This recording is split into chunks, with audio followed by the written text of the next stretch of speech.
Hey everybody, thanks for hanging out and waiting patiently for another video update from me. There's not been much until recently that's been going on that's video worthy. So I'm just gonna jump right in to where I am and the immediate differences in some of the places that I've traveled and where I am now. So, as it stands, I am in New Delhi, India. And if I can get my phone to act right, I don't have my stand. But I'm in New Delhi, India. And ain't nothing changed. I'm still wearing the same type of stuff here that I would at home because it's hotter than 10 yards of hell up in this motherfucker. It is hot, it is sticky, it is grimy, it is dusty, it is smoggy.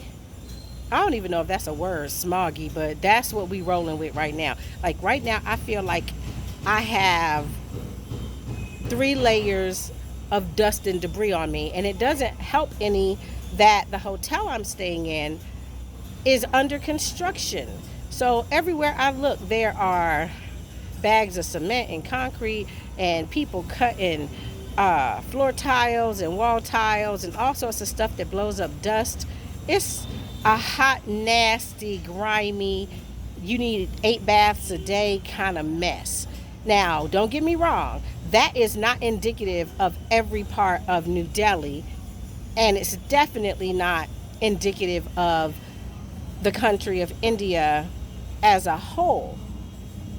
But I'm here in this part of New Delhi because this is where we've decided to do our treatment, and my doctor's office is like 5-7 minutes by Tuk Tuk. Tuk Tuk is like a motorized rickshaw, if you will. Single person up to 3 or 4 people.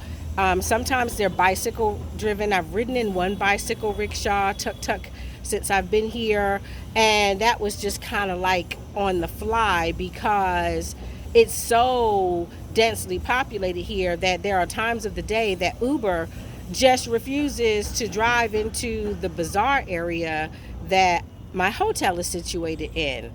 And that happened to me the other night, like 2 nights ago. I was out and it was about 7:30ish here, darkish, not quite black, but it's festival season. And I didn't know it was festival season. Nobody gave my American black ass a calendar. So when I called my Uber, we're going through traffic, which is always hectic here. And then just as we get to the entrance of my bazaar, he just pulls over and says, yeah, I don't want to waste my time fighting through traffic in the bazaar to get you to your hotel, so you have to get out.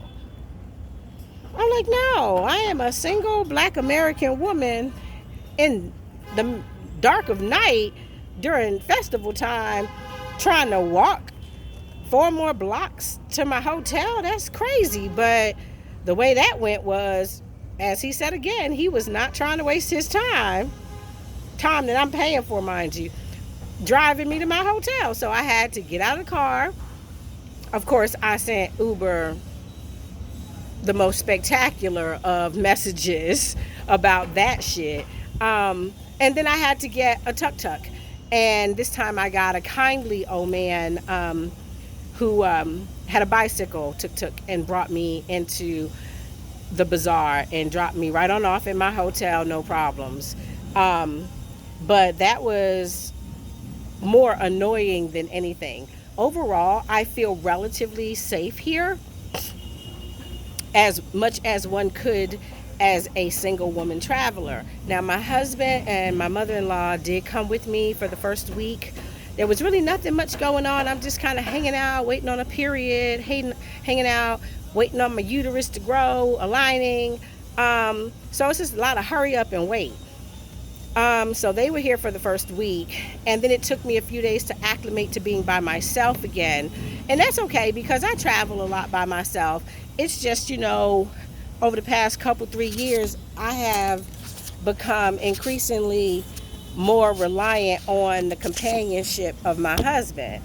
And so having him have to leave kind of threw me into like an emotional, mental tailspin. Um, but I got over it. I rebounded pretty well. Um, Jet lag has been horrible. My flight coming in through Qatar with a 10-hour layover was nightmarish, as well as Qatar Airlines seating being very uncomfortable. So it took me the better part of 10 days to actually get my days and nights straight, stop my body from aching from that long ass layover in those uncomfortable ass chairs and seats on the plane. Um, let's see. I finally started sleeping well enough, and that kind of came in coinciding with getting my acupuncture done. Now, I'm supposed to be doing acupuncture every day. But the way communication happens here, sometimes at the clinic, it is not always the most thorough type of communication that one can have. Lots of hiccups with that, but my sleeping through the night and getting better rest coincided with starting my acupuncture. So let's see, jump right into the updates on health and maintenance. Of course, your girl done put on some weight, and I don't even care at this point. I am a middle-aged black woman, and shit on me is just predisposed to spreading and getting fluffy, and I've had to become accustomed to that. All that being said, my pressure, my sugar, my heart rate, all of that is awesome. So I'm carrying it well. I love all these curves I got, like all my fluffy parts. I'm just loving that part. So that's good. I met with the doctor. He is everything I expected him to be. Hubby likes him. He's very calming and reassuring because Dr. Gupta ain't new to it. He is true to it. He is rock star status. I am for real like a Gupta groupie right now. It's been a little challenging with the staff, but I guess I should come to expect that due to the entrenched caste system that they have. I blend in, but I don't match, if you catch my drift. So their caste systems from fairest to darkest, richest to poorest, it's some unbeknownst sliding scale of interpretation that I am not privy to because I am not a native. I can say that everyone has been, for the most part, superficially nice and pleasant, and I can't say any more than that. The staff here, they're so curious. The staff here has been very accommodating, extra super nice. I had to kind of shift gears from my first world mentality to my second, third world mentality, which was a hard shift for me considering I had become spoiled because Ghana is my second home. And so third world or not, I'm familiar with most of the customs and practices in Ghana. India is a whole new ball game. They are extremely nice people, but at the same token, they're abrupt, matter of fact. And that's just me comparing and contrasting to the phony behaviors in some cases in America. In Britain, everybody wants to smile and give you the platitudinal answers and everything's okay and yeah, nah. No, here they just like, no, okay. Move this shit along. Let's keep it moving. Body space and bumper zones in your body are not even a thing because everyone is in such close contact that it's nothing to be bumped into by people. And forget the excuse me, walking down the streets, congested. So forget people moving to the side, left or right to get by you. If you don't move, you just liable to get slammed into shoulder to shoulder, hip to hip, until you learn to ebb and flow with their rhythm. So I'm learning their rhythm here. My let's see, y'all know I don't edit my videos, so whatever you get is what you get. So I'm just gonna jump around. So um, my staff at the hospital has been very, very in touch with me. It takes a little in the way of my communicating. That's my biggest struggle, is communication. I'm big on, if I send you a WhatsApp message or a text, I'm expecting you to at least acknowledge that you got it. I shouldn't have to look on WhatsApp and see that you read it and you were online 5, 10, 20, 30, an hour ago and still haven't replied. I shouldn't have to, send text messages to 6 people and wait 3 hours to get a response. But I'm trying to understand that things are different here, and trying to kind of take a lot more of the understanding part onto my shoulders. But there's only so much I can manage. Yesterday was a holiday. Nobody let me and the other American chicks that were here know that it was a holiday. So we show up for our acupuncture appointment and clinic is closed because it's a holiday. We didn't get a memo, a text message. Go in today for my acupuncture and wait for 2.5 hours, which is not unusual with the volume of patients that are seen in this particular place. But I had to send a WhatsApp message to my coordinator, who is in the building somewhere, to ask her, is my acupuncture doctor here? Should I keep waiting? Should I go back home? What should I do? And then she came and found me in the lobby, and she's just like, oh, the acupuncture doctor is sick, so she's not here today, but you have your regular appointment tomorrow. So we'll get your acupuncture done tomorrow if she's here. Now, I don't mind that, and I get it. I can ebb and flow, and I get it. It's third world reality. But I just kind of would like to have had a heads up on that one, so I wouldn't have had to brave the dust and smog 2 days in a row to not get my acupuncture. Because my acupuncturist said that I am supposed to have it every day. And this ain't every day. This is some other days. I'm not sure about that part yet. So more about what I'm understanding is that as a woman here, being a second-class citizen, they're not really used to women taking control and authority over their own body autonomy. I see a lot of husbands here that hold all their wives' files and documentation, and when they go in for consult, the wives don't say anything and the doctor addresses the wife, but the husband will answer, or the nurses will address the wife and the husband will answer.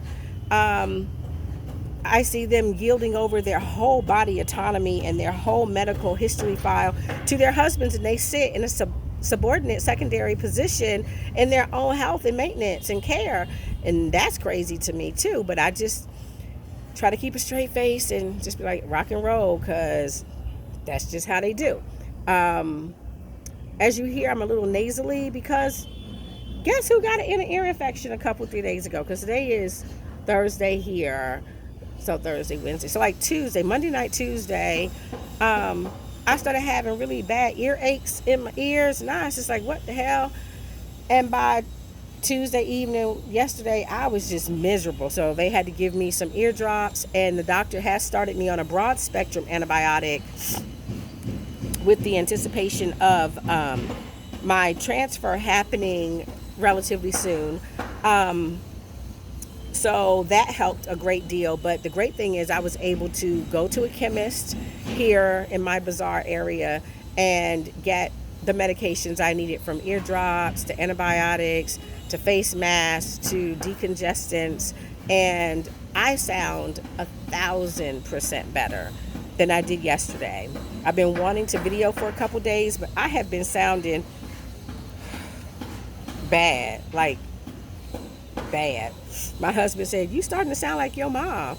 I'm like, well, I didn't know how to take that one, but he's right, because the older I get, the more I start to sound like her in more ways than one. But that's not my normal tone, and I'm still feeling a lot of congestion in here. and in the back of my throat. But I'm hoping that that subsides. I'm not running a fever. Contrary to me fanning, it's just hot out here.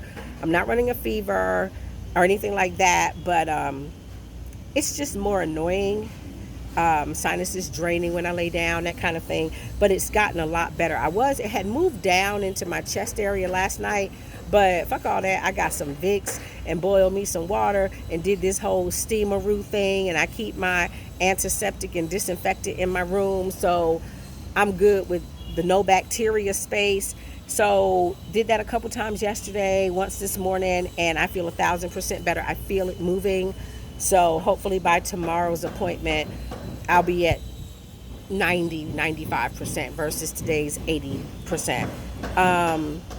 Let's see what else. Okay, so on to the TTC IVF thing. As far as my treatment goes, being me and our protocol that we're doing, it's just a matter of waiting for my uterine lining to grow, which has been great because from the onset of cycle day 1 to cycle day 7, maybe 6 or 7, I went from absolutely no lining to 5.5, and that was on, let's say, Thursday, Wednesday, Tuesday. So Tuesday I was at 5.5, and they were like, well, you got to get to 7.5 minimum to anything higher than that, up to 11. So 7.5 is like right around the corner. I dare say if I had to hone in on my inner uterus, I would have to say that I feel like I'm at a 7 now. I feel like I'm at a 7.5. So I'll know tomorrow where I am. I feel like 7.5 is just right there. And from there, they will let me know when they are triggering. Prayerfully, they'll be triggering Friday or Saturday, because then you got to wait like 36 hours, give or take, for a retrieval. So I'm hoping to get at least, I don't know, 10 good eggs. I feel like that lucky number is going to be 6 or 7, but I'm pushing for 10 because it's an all in numbers game. Y'all know that. You start off with 10 and, only 5 or 6 is going to fertilize. And then by the time you whittle it down to day 5 for blast, you might only have 3. 12 would be ideal. To get 12 eggs would be ideal. That kind of gives me a little more comfort zone for success with having enough embryos created. I'm having to do something that I'm not really good at, and that is having faith and trusting in someone other than myself. And now my husband. But doctors have always been a sore spot for me, a challenge for me. Hospitals have always been difficult for me to deal with. I mean, really high anxiety, distrust out the gazoo. And so I'm having to lean heavily on the fact that I did my due diligence and I've done my research, and that I am 100% comfortable with my doctor, and trust that the reasons I picked him, that he's capable of living up to, and that there's not any reason for me to doubt or have distrust. But that's my logical brain over here. Like, left side logical, right side emotional is like, girl, bye with that trust shit. Trust don't get you nowhere. And I'm really having a hard time reconciling all these many differences in culture, differences in practice, differences in expectations, and reconciling that with my trust and my having faith. The old folks say have faith the size of a mustard seed. Well, baby, I am going to need like a jar of mustard seeds and all, because this is hard for me. I am a lot better mentally and emotionally prepared for this journey than I was a year ago, because I've done a successful job of remaining indifferent. I've not allowed myself to get too excited. I've not allowed myself to get too beaten up behind it. I have done a really decent job of being emotionally neutral. And that has spared me some anxiety, but I want to be excited. I want to be anticipatory. I want to be, giddy with, yay, go team, make a baby. But I guess I'm just too damn old for everything to be so damn exuberant and to think that everything is so optimistic. The pessimist in me is living her best life. Um, so that's pretty much the overview. I'm trying to give myself permission to be excited. I'm trying to give myself permission to be optimistic and hopeful. Um, that's coming in bits and pieces. I've met amazing people since I've been here. One lady friend I've met from the States, she and I are hanging tight these days. Since hubby's not